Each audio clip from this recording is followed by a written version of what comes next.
நாளை மறுநாள் தமிழகத்தில் அனைத்து கட்சி கூட்டத்திற்கு அழைப்பு விடுத்திருக்கிறது தேர்தல் ஆணையம். செய்தியாளர் பாஸ்கர் கூடுதல் விவரத்தோடு நிகழ்கிறார். பாஸ்கர், இந்த அனைத்து கட்சி கூட்டத்தில் என்னென்ன விவகாரங்கள் பேசப்பட இருக்கிறது, விவரங்கள்?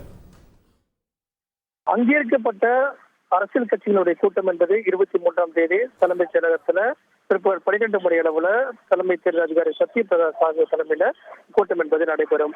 இந்த கூட்டத்துடைய முக்கியத்துவம் வாக்குப்பதிவை நேர்மையாகவும் நியாயமாகவும் நடத்துவது தொடர்பாக இந்த கூட்டத்தில் ஆலோசிக்கப்படும். அதே நேரத்துல வேட்பாளர்கள் தங்களுடைய வேட்புமனுக்களை தாக்கல் செய்ய வரும்போது கடைபிடிக்க வேண்டிய நடைமுறைகள், வாக்குப்பதிவு வரை வாக்கு பிரச்சாரங்கள் நடைபெறும், அதன் பின்னர் காரணமாக பிரச்சாரங்களின் போது கடைபிடிக்க வேண்டிய நடைமுறைகள் குறித்தெல்லாம் தலைமை தேர்தல் அதிகாரி எடுத்துரைப்பார். வாக்காளர் பட்டியலில் இடம்பெற்றிருக்கக்கூடிய அம்சங்கள், வாக்காளர்களுடைய நிலை எவ்வளவு இருக்கிறது, அதில் என்னென்ன மாற்றங்கள் செய்யப்பட்டிருக்கிறது, எத்தனை பேர் நீக்கப்பட்டிருக்கிறது, எத்தனை முகவரி மாற்றம் செய்யப்பட்டிருக்கிறது என்பது குறித்தான அனைத்து விதமான தகவலையும் அரசியல் கட்சியினரிடம், அங்கீகரிக்கப்பட்ட அரசியல் கட்சியிடம் தலைமை தேர்தல் அதிகாரி சத்யபிரதா சாகு என்பவர் தெரிவிப்பார்.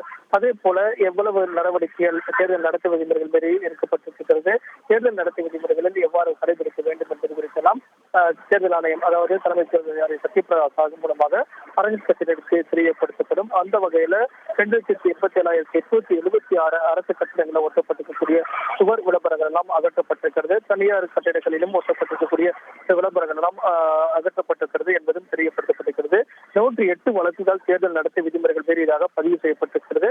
அதே நேரத்தில் வீடு வீடாக சென்று வாக்காளர்களுக்கு இம்முறை தேர்தல் ஆணையத்தின் மூலமாக ஒரு கையேடு கொடுக்கப்படுகிறது. எவ்வாறு வாக்களிக்க வேண்டும் அப்படிங்கிற கையேடு அது கொடுக்கப்படும். அதில் எல்லா தகவலுமே இருக்கும். அதை பயன்படுத்தக்கூடிய வாக்காளர்கள் தங்களுடைய வாக்குச்சாவடி மையங்கள் எங்கே இருக்கிறது என்பதெல்லாம் அறிந்து கொள்வதற்கான வசதி எல்லாம் இந்த கையேட்டில் இருக்கும். அதை பயன்படுத்தி வாக்களிக்க வேண்டும். கூடுதல் விவரங்களுக்கு நன்றி பாஸ்கர். செய்திகளை உடனுக்குடன் தெரிந்து கொள்ள உடனே சப்ஸ்கிரைப் பண்ணுங்க.